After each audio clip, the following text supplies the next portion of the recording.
Entrevista Oeste com Elas recebe agora Ricardo Gomes, CEO do Instituto Milênio, advogado, ex-vice-prefeito de Porto Alegre, entre os anos de 2021 e 2024, não é isso? Ricardo, bom dia, bem-vindo. Valeu pela gentileza de nos atender nessa manhã. Bom dia, obrigado. Um prazer estar aqui sempre na Oeste. Eu sou espectador assíduo e agora a oportunidade de conversar ao vivo com vocês é uma honra nessa terça-feira de carnaval aqui, direto do litoral gaúcho ainda. Ah, que delícia, que legal. Prazer o nosso. Ricardo, que também é comunicador, apresentador, fala super bem, gostoso de ouvir.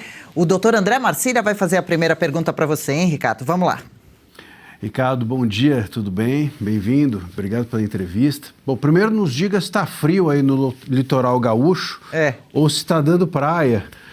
E depois, claro, queria saber de você, como é que você acredita que qual será o papel das redes sociais, que é um tema que muito me interessa, qual será o papel das redes sociais nessas eleições? Como é que você imagina que a política ou os políticos vão utilizar essa ferramenta e como os tribunais vão permitir que ela seja utilizada? Bom dia, Marcília. Estava escutando vocês aqui e a Carla, a diretora, me disse, já vamos entrar no ar. Eu disse, não tenha pressa, eu estou ouvindo Marcília, vale a pena ficar escutando aqui. Que bom. Aqui, sol hoje e o Rio Grande do Sul é quase impróprio à vida humana, tá, Marcília? Então, no verão é muito calor e no inverno é muito frio. Agora, devemos já estar caminhando para os 30 e alguns graus e ontem, seguramente, chegamos perto dos 40 aqui. Muito, muito calor. Redes sociais nas eleições, né? Eu tenho acompanhado as pesquisas, Marcília, e acho que nessa época, tanto tempo antes das eleições, a parte mais importante das pesquisas não é a parte que dizem quem as pessoas vão votar. Embora a gente tenha que estar acompanhando isso, mas esta é a resposta que ainda pode mudar. A parte das pesquisas que interessa mais nesse momento é aquela que tenta entender como pensa o eleitor, a cabeça do eleitor. E tem uma correlação curiosa quando a gente olha nas pesquisas, de que quanto mais as pessoas se informam por redes sociais, menor é a aprovação do governo federal. Ou seja, o governo federal ele tem uma aprovação maior entre as pessoas que dizem que se informam pela televisão do que aquelas pessoas que se informam aqui pelas redes sociais, pelo YouTube, Instagram, Facebook, qualquer rede, TikTok, qualquer rede que você use.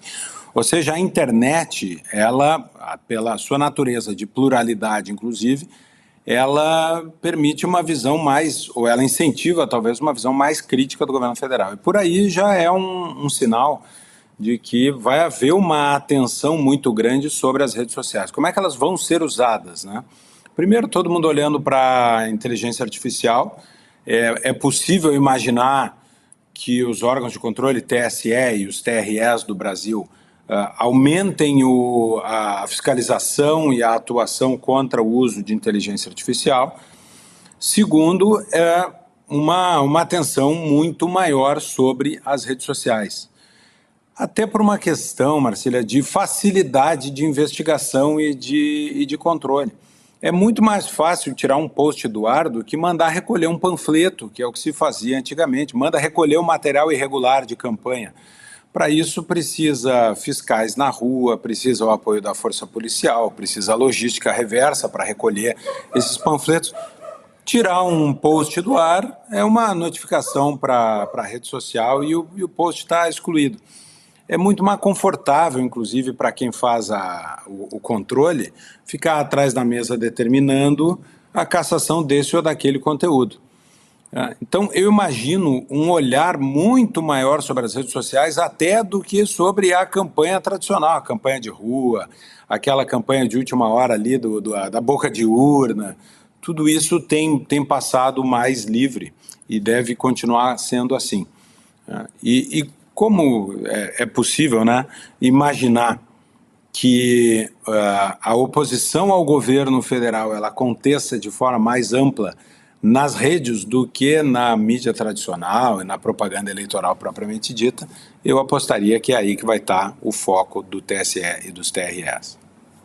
Até estava conversando com a Julie, né, que trabalha aqui com a gente. Ela tem uma rede social bastante ativa, com muitos seguidores. E a Julie já vinha comentando pra gente que já sente, não é? Acho que a Julie pode até dar um rápido testemunho, já sente um pouco, né, Julie, de bots, como você disse, de ataques estranhos, mensagens que são suspeitas. A minha rede social, ela tá lotada. Primeiro, bom dia, doutor Ricardo. A minha rede social, ela tá lotada de bots, são perfis fakes, computadorizados. E, obviamente, quando é de política, eles falam Lula o melhor presidente, Alexandre de Moraes maravilhoso. E você vê que é computador, porque é tipo assim... Júlia 003, todos têm números no final e segue vários perfis da direita e não tem foto nenhuma, tem umas fotos, né, fakes. E é muito engraçado, porque aí eu não posto só coisa de política. Então, por exemplo, se eu posto uma coisa sobre mim, eles fazem que é tudo antagonizando. E aí um cara de Brasília me explicou, eu não sei se o senhor pode falar isso, que tem uma que se chama Fazenda de comentários. Então, a pessoa vai lá e fala, põe o meu, Julie Milk, falo, quero 100 comentários, entendeu? E eles antagonizam tudo. Então, assim, as minhas redes sociais estão, inclusive me chamando de feia, de não sei o quê, eles estão lotados de bots. Outra coisa é que, por exemplo, Caiu, gente? Julie, nós estamos te ouvindo. Ele. Tudo certo. Ah, tá. Tudo certo. Ah, tá bom. No TikTok, né, eles qualquer post de política falando algo sobre a esquerda ou sobre o STF, eles barram a publicação. Então, na verdade, a gente já está vendo que tem um controle maior, e isso é o maior para o pessoal da direita, né? Como é que a gente... Aí eu falo, como que a gente mantém a democracia assim, se só as vozes da direita estão sendo silenciadas pelo STF? Julie, bom dia, né? Esse teu relato, ele é cada vez mais comum, né?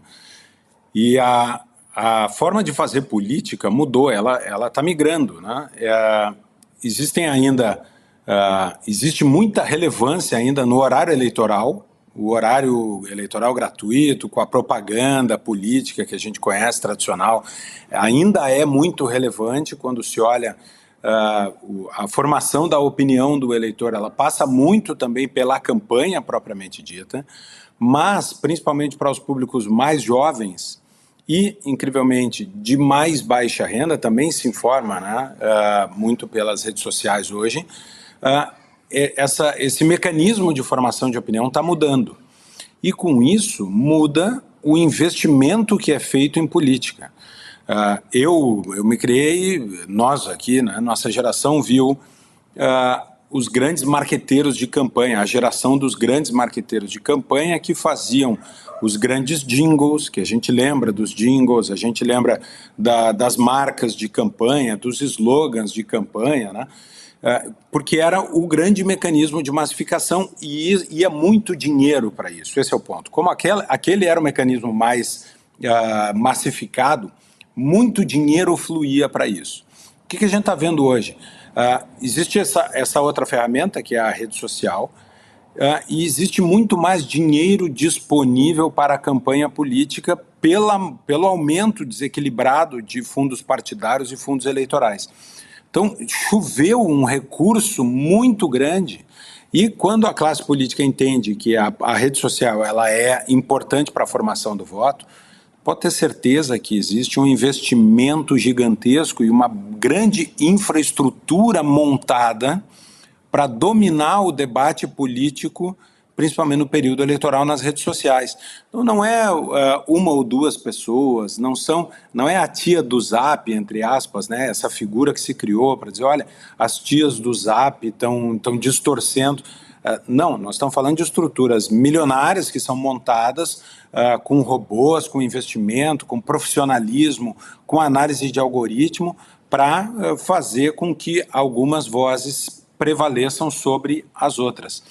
Então, quando isso é perceptível, quando um lado do espectro político é mais calado do que o outro O que isso quer dizer também é que um lado, o outro, né, se organizou para fazer isso de maneira profissional e estruturada.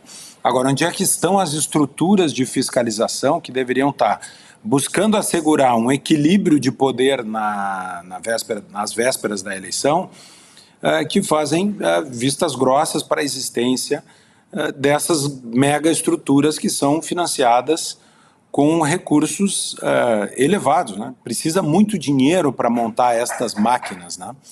E, portanto, pode saber que há um aparato profissional conduzindo isso. Isso não é função, isso não é algo realizado por meia dúzia de pessoas. Isso é um aparato profissional. Ricardo, obrigada. Excelente palavras aqui, toda a sua explicação. E falando em dinheiro, já vou pegar o gancho, tá? Já falou em dinheiro, tem que manter ali. Aqui a gente já comentou no Oeste com Elas sobre os super salários para o legislativo. Qual a mensagem que você deixa, ou na verdade que o Congresso está enviando ao aprovar essa farra de pagamentos com o nosso dinheiro público? Como que isso está sendo encaminhado e a gente só assistindo? Bruna, primeiro é importante, você faz análise econômica, eu acho isso central e eu tenho insistido aqui que a direita deve entrar no debate econômico nesse ano eleitoral, né? De novo, quando a gente olha as pesquisas, um dos principais pontos de queixa da população é a perda de renda, é a perda da capacidade de compra do dinheiro, do salário, é o alto preço dos alimentos, e são impactos, resultados econômicos das políticas públicas que eu tenho insistido que precisa entrar no repertório eleitoral, porque boa parte do eleitorado vai tomar sua decisão de voto pensando no seu bolso, o que pode não ser o ideal, pode não ser o sonho da maioria das pessoas, mas é a realidade no mundo inteiro, né? Tem uma frase famosa de um assessor do Bill Clinton, ex-presidente americano, que diz: "It's the economy, stupid." É a economia, seu burro. É a economia que vai decidir a eleição. Então, o seu papel de olhar para a economia é central. E, de novo, eu tenho insistido que é preciso expandir o foco do discurso eleitoral se a direita quer conquistar boa parte do eleitor independente, né? Aquele que não se identifica como direita nem como esquerda, que tende a ser um eleitor mais pragmático, né? Dito isso, não quero fugir da tua pergunta, né? A questão dos super salários, ela desmoraliza a Constituição, mais um pedaço da Constituição. O Ney Prado dizia que quando um pedaço da Constituição é desrespeitado, é o todo da Constituição que perde. E a gente está vendo isso diuturnamente, o desrespeito à Constituição no Brasil. Esse é só mais um pedacinho da Constituição, a ideia de um teto constitucional que está sendo jogado fora. Depois que um poder faz, é natural que os outros façam. Então, quando se viu a ideia do teto constitucional ser flexibilizada para uma carreira, para as carreiras jurídicas, para os setores jurídicos, né, para as procuradorias, para as promotorias. Então, se abriu uma brechinha. Logo em seguida, vem todo o judiciário, logo em seguida virá todo o poder legislativo. Abriu-se uma cunha no texto constitucional que enfraqueceu o texto como um todo. Então, é triste, é lamentável, mas é esperado, já é de imaginar que o Legislativo vai fazer cada vez mais exceções à ideia de um teto constitucional, e depois virá o Executivo. Então, o poder público está se constituindo numa ilha o Collor dizia, né, de Marajás, o caçador de Marajás era Fernando Collor, já desmoralizou o discurso, né, também por sair da boca do Collor. A verdade é que o poder público cada vez mais paga médias salariais maiores do que as que são praticadas no mercado. E a nossa carreira jurídica, Marcília, ela é uma dessas em que o sujeito que é advogado no setor privado não ganha, né, num escritório, trabalhando num escritório, não ganha nem parecido do que ganha um advogado no setor público. Agora, como restaurar, né? Acho que a grande pergunta é como retornar à ideia de um teto? Como é que a gente volta a fazer isso? Vai ser preciso, o Brasil está flertando com um exagero tão grande que ali na frente vai ser preciso um Javier Milei, que o homem da motosserra ou da tesoura, né? Que vai ter que fazer grandes cortes. E, então, quando o Brasil ele flerta com esses abusos, o que ele está fazendo é convidando lá na frente um grande e doloroso ajuste. Um ajuste que vai doer mais. Por quê? Porque nós estamos constituindo um Estado tão gastador que lá na frente nós vamos precisar da figura da motosserra, do grande corte. E aí vai doer. Então, cada uma dessas exceções vai provocar uma dor maior no futuro. Essa é a triste realidade. Ricardo, por que você acha que os milionários, né, as grandes fortunas, doam mais para partidos de esquerda do que de direita?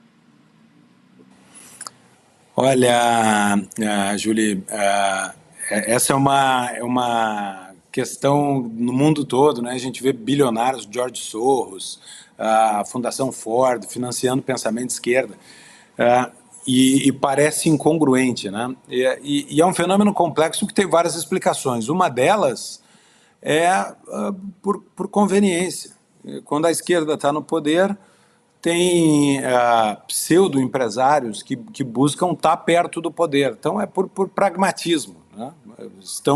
Fazem hedge, né? Colocam seu dinheiro em várias frentes e a que ganhar vai estar perto do poder, né? Existem empresários. Tem uma divisão clássica da economia do direito que separa os empresários entre profit seekers, aqueles que buscam o lucro conquistado atendendo seus clientes, vendendo seu produto, um lucro legítimo, e os rent seekers, aqueles que buscam uma renda derivada de estar perto do governo, né? Então tem pseudo-empresários que são rent seekers, eles querem estar perto do governo, independente de qual governo seja, e acabam, portanto, financiando partidos de esquerda, porque em algum momento eles podem estar no poder. Esse é um jeito.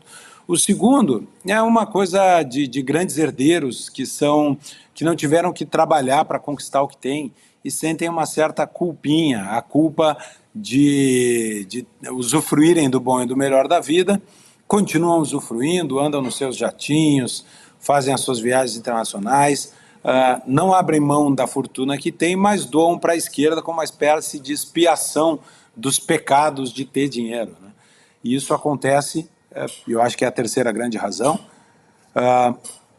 por causa da educação que boa parte da elite brasileira recebe. A elite brasileira passa pelas universidades e as universidades foram tomadas pelo pensamento esquerdista, onde há uma grande espécie de doutrinação, e quando alguém que tem condições financeiras, condições econômicas, se subordina a essa doutrinação, isso acaba produzindo esse fenômeno do milionário de esquerda, né, que a gente vê no Leblon, a gente vê nos bairros ricos, né, a gente vê que Boulos, o PSOL acabam fazendo mais voto nas áreas ricas da cidade do que nas áreas pobres, quando o pensamento de esquerda sempre defendeu, né, que a ideia de que trabalhava para o bem dos pobres, mas não são os pobres que votam na esquerda mais radical, e sim esses bem abastados bairros nobres das grandes cidades brasileiras. Então, esse é um fenômeno intelectual, um fenômeno de quem passou pela universidade, de quem se submeteu à máquina de doutrinação que se tornou a universidade no Brasil. Então, é um fenômeno de elite, sim, a esquerda é um fenômeno de elite. Quem passa pela universidade é exposto a essa máquina de doutrinação e acaba produzindo esse fenômeno do milionário de esquerda que financia socialismo enquanto vive dos benefícios do capitalismo. Que curioso realmente esse tema, né? Contraditório demais. E que conversa gostosa. Olha, Dr. Ricardo Gomes, advogado, CEO do Instituto Millennium, obrigada pela participação aqui em Oeste com Elas. Estaremos acompanhando o seu trabalho. Dr. Ricardo tem rede social, está sempre postando conteúdo interessante por lá. Se ainda não segue, dá uma olhadinha, a gente pôs aqui na tela. Deixa eu desejar uma boa terça-feira aí, um feliz carnaval, vamos dizer assim, e bom começo de ano, passando agora as festividades, viu? Volte outras vezes aqui. Obrigado, é sempre um prazer estar aqui na Oeste. Eu disse, né, trocar de lado da tela e estar aqui com vocês, uma honra. Obrigado e um bom restinho de carnaval para todos nós. Legal, gostou desse corte? Estamos ao vivo de segunda a sexta-feira, das 10 ao meio-dia, no YouTube da Revista Oeste. Eu, Marina Helena, Adriana Reide e Paula Camacho analisamos as principais notícias do dia. E siga as nossas redes sociais, @oestecom.elas.